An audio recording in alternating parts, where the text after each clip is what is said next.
Sveicināti! Šodien parunāsim par otiņām un par to izmantošanas veidiem un paņēmieniem. Par pamatu es izmantoju oficiālo Illustratora tutoriālu par otiņām. Domāju, ka mēs varam pamēģināt uztaisīt savu bildīti, nevis veidot tīru kopiju.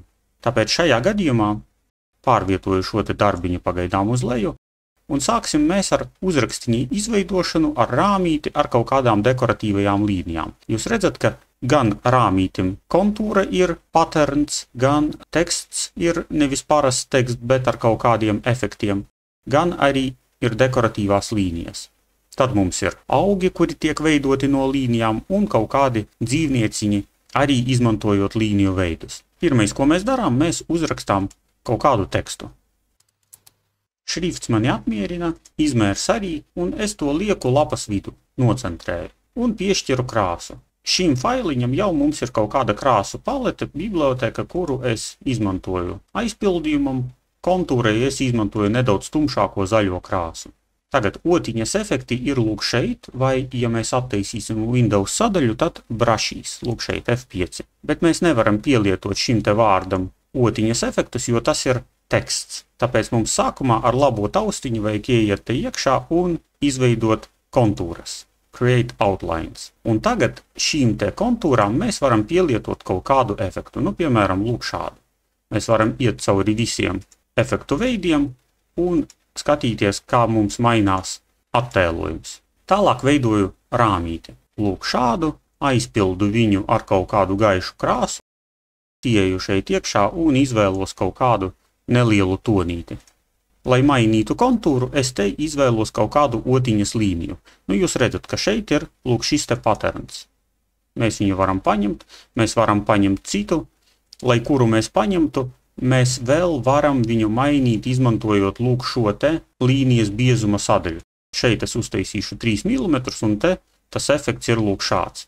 Ja es pārslēgšos uz citu, man atkal ir 0,3 mm, kurus es varu, piemēram, samazināt līdz 0,25, un man būs tāds delikātāks rāmītis. Nu, un šo te rāmīti, lai varētu redzēt tekstu, es pārvietoju uz fonu. Un, protams, ka nocentrēju pašu šito te rāmīti lapas centrā. Tagad pārvietojam to visu uz leju, turot nospiestu Shift, un pēdējais ir, lūk, šīs te dekoratīvās līnijas. Tā ir visparastākā līnija, kuru es uz aci lieku apmēram lapas vidū, turot nospiestu Shift, novelku šo te līniju. Un, lai neminētu viņas garumu, es viņu vienkārši pārvietoju uz šo te pusīti, arī turot nospiestu Shift un Alt. Un tagad abām šīm te līnijām es pievienošu kaut kādu efektu. Nu, šeit mums ir, lūk, šīs te lapiņas. Lai paliek lapiņas, tikai lai viņas neskatās visas vienā virzienā, bet ar Shift mēs apgriezīsim viņu uz pretējo pusi. Mums trūkst fona. Ņemu taisnstūri, uzvelku fonu pa visu lapu. Pagaidām man fona aizpildījuma nav vispār, tāpēc es paņemu kaut kādu aizpildījumu, tad ņemu gradientu, jo šeit ir pārēja no gaišāka uz tumšāku, un veidoju šo te pārēju. Leņķis man ir 90 grādi, un man būs pārēja no, ar pipetītes norādu, no šīs krāsas, tikai šajā gadījumā es lieku 100% aizpildījumu, uz arī ar pipetīti parādu uz gaišāku krāsu, un šeit man ir 24%, nu uztaisīšu 50%. Un, protams, ka nolieku to visu fonā, lai tas nekam netraucētu. Nu, un tā kā šeit ir Teksasa, tad mums šeit ir kalni fonā. Nu, mēs varam uztaisīt balonus, piemēram, ja mums ir party. Es paņemšu elipsi un izveidošu kaut ko līdzīgu balonam, un arī piešķiršu viņam kaut kādu pāreju. Piemēram, rozā uz piesātinātāku rozā. Tam nav nozīmes šobrīd. Nu, un veidojam vairākas kopijas, dažādus izmērus, lai būtu interesantāk. Varam uztaisīt arī dažādas krāsu pārējas, lai viņi visi nebūtu vienādi. Apvienoju šos te balonus vienā grupā, lai viņus pēc tam vieglāk būtu ar viņiem strādāt. Un lūk, šitos te objektiņus pārvietoju uz augšu. Arī sagrupēju un arrange, bring to front. Lai izveidotu krūmiņu, es izmantošu curvature tool, izvēlēšos apmēram lūk šo te vietu un no viņa sākšu veidot zāles stiebrus uz augšu. Protams, aizvācam aizpildījumu, lai mums tas netraucē, mums būs tikai līnijas. Un līnijai būs kaut kāds biezums, piemēram, 1 mm pagaidām. Un pēc katras reizes, kad mēs izveidojam jaunu līniju, mēs nospiežam escape, lai izietu no šīta režīma ārā un sāktu veidot nākamo. Plus mīnus viņas visas iziet no viena punktiņa, bet dažas var arī iet šķērsām, krustot citas, jo tas tomēr ir dabas elements. Tagad izdalām viņas visas, bet ja es mēģinu izdalīt, es izdalu fonu, tāpēc atceramies, ka layers sadaļā mēs atrodam fonu un viņu nobloķējam. Lūk, ir fons, un mēs liekam atslēdziņu, atgriežamies uz properties sadaļu, un tagad es izdalu visus šos te zāles stiebriņus un pielietoju viņiem kaut kādu otras efektu. Piemēram, lūk šo pašu pirmo, un uzreiz arī krāsu piešķiru. Piemēram, lūk šādu te oranžu krāsu. Izskatās labi, tikai viss pārāk vienāds, tāpēc mēs dažus stiebriņus izdalīsim un piešķirsim viņiem citu krāsu, piemēram, tumšāku zaļo, un varbūt vēl šiem stiebriņiem piešķirsim rozā krāsu. Man liekas, tīri labi izskatīsies tādas resnākas lapas, resnākas līnijas.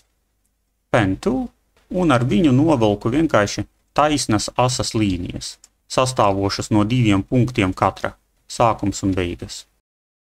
Varam īpaši necensties, jo pēc tam mēs tās līnijas varēsim pārvietot, ja viņas būs apstājušās nepareizās vietās. Un tagad galvenais atrast tās līnijas, un izmantojot Shift, es viņas izdalu, un tālāk piešķiru citu efektu, ne to pašu, ko iepriekš.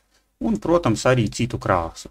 Piemēram, lūk šitais, un ja mums ir tāda vajadzība, mēs varam piešķirt arī nedaudz lielāku biezumu.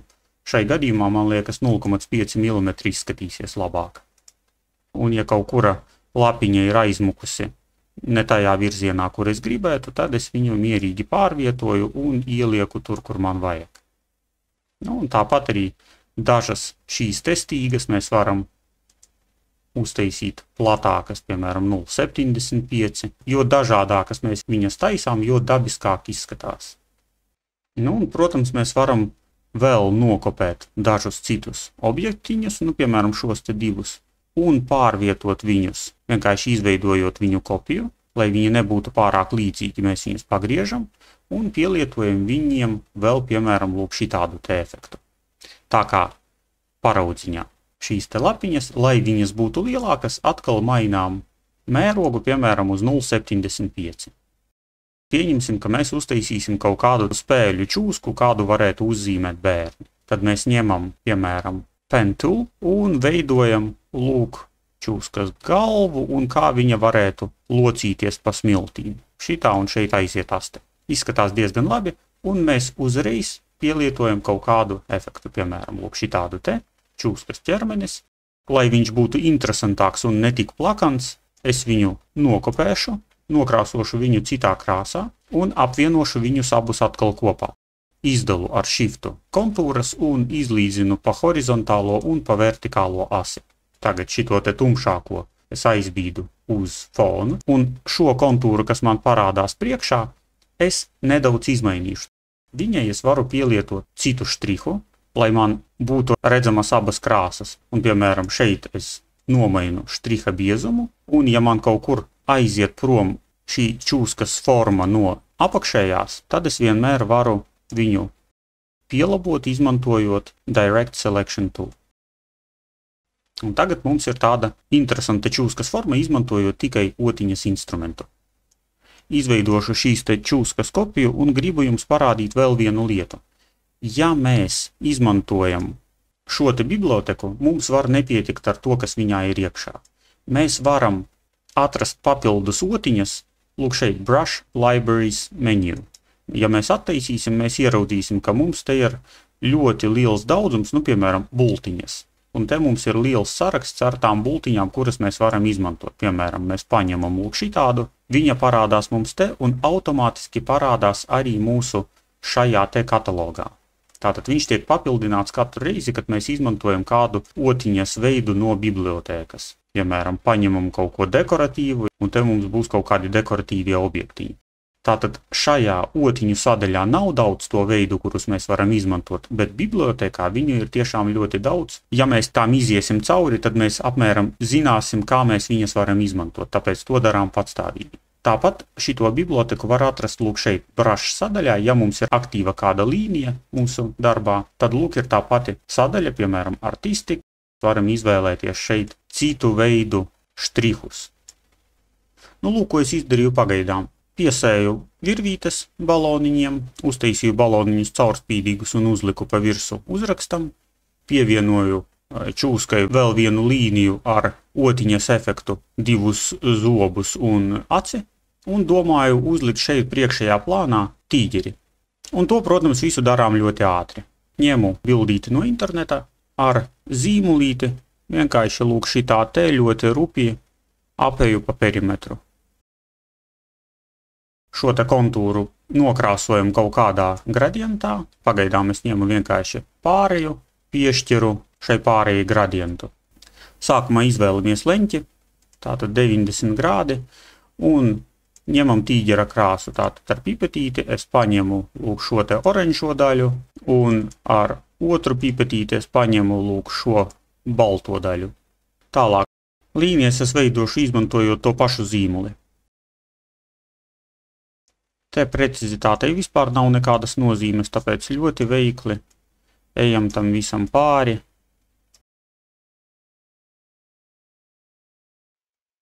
Aci tā kārtīgāk izzīmējam. Tagad mēs vienkārši šito oriģinālo bildīti vācam prom, un šeit ir visas mūsu līnijas, mēs viņas neredzam, tāpēc, ka viņām nav biezuma. Biezumu mēs viņām dodam jebkādu, un uzreiz ņemam brašīs un izvēlamies kaut kādu tekstūru.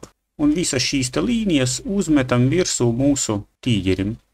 To visu mēs varam nedaudz samazināt un uzlikt pareizajā vietiņā. Nu, un lai tas viss nepazustu nekurienē, mēs uztaisīsim nelielu gradientu. Arī parastais taisnstūris un uztaisīsim zālāju, pa kuru viņš iet. Arī izmantojam gradientu, pāreja no lejas uz augšu, un tas būs no tumši zaļā nosacīti uz gaiši zaļo. Tikai gaiši zaļo mēs uztaisīsim ne 100%, bet piemēram 10%, tumši zaļo mēs taisīsim tieši 100%. Un, protams, ka pārvietojam to visu zem tīģera.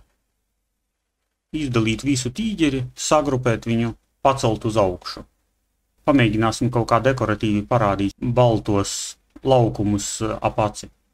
Iezīmēju divas līnijas, un te jau meklējam pareizo otiņu, tādu lielāku, lai ir šitāda, un, protams, ka krāsojam viņu baltā krāsā.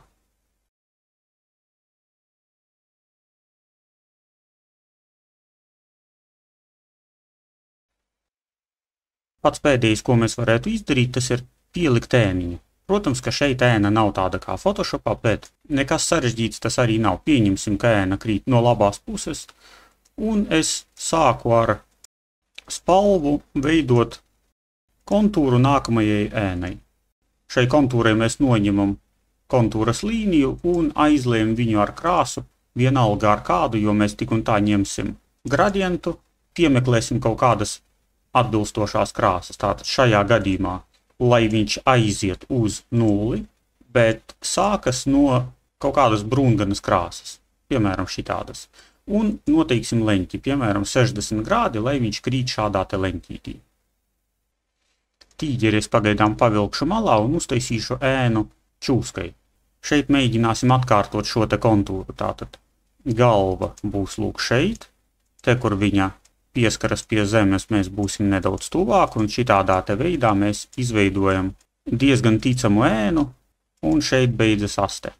Un aiziet uz otru pusi, tikai ēna būs nedaudz platāka par pašu objektu, un beigsies lūk šeit, kur beidzas galva. Nu, tālāk mēs varam spēlēties. Šeit ēna izskatās nāk no šejienes līdz šejienei, mums tas īsti nedara, mums vajag tos pašus 60 vai pat 90 grādus. Šai gadījumā es taisīšu ne 90, ne 100%, bet nedaudz mazāk, lai viņa tik ļoti nemet to ēnu, un otrā pusītē mēs tik un tā dzenam to uz 0. Nu, un atgriežam mūsu tīģeri atpakaļ un uztaisīsim ēniņu no tīģera. Tā kā tīģeris ir tāds sarežģīts objekts, tad mēs liksim vienkārši tādu rupju ēnu zem visa tīģera un viņi izskatīsies apmēram lūk šādi. Nu, lūk, tāda ir mūsu izveidotā kartiņa, ļoti primitīva, bet galvenais uzdevums šajā reizē mums ir līniju izmantošana. Tas, ka mēs protam izmantot dažādus līniju veidus. Pamēģiniet uztaisīt savu kartiņu ar savu tematiku, izmantojot līnijas. Veiksmi darbā!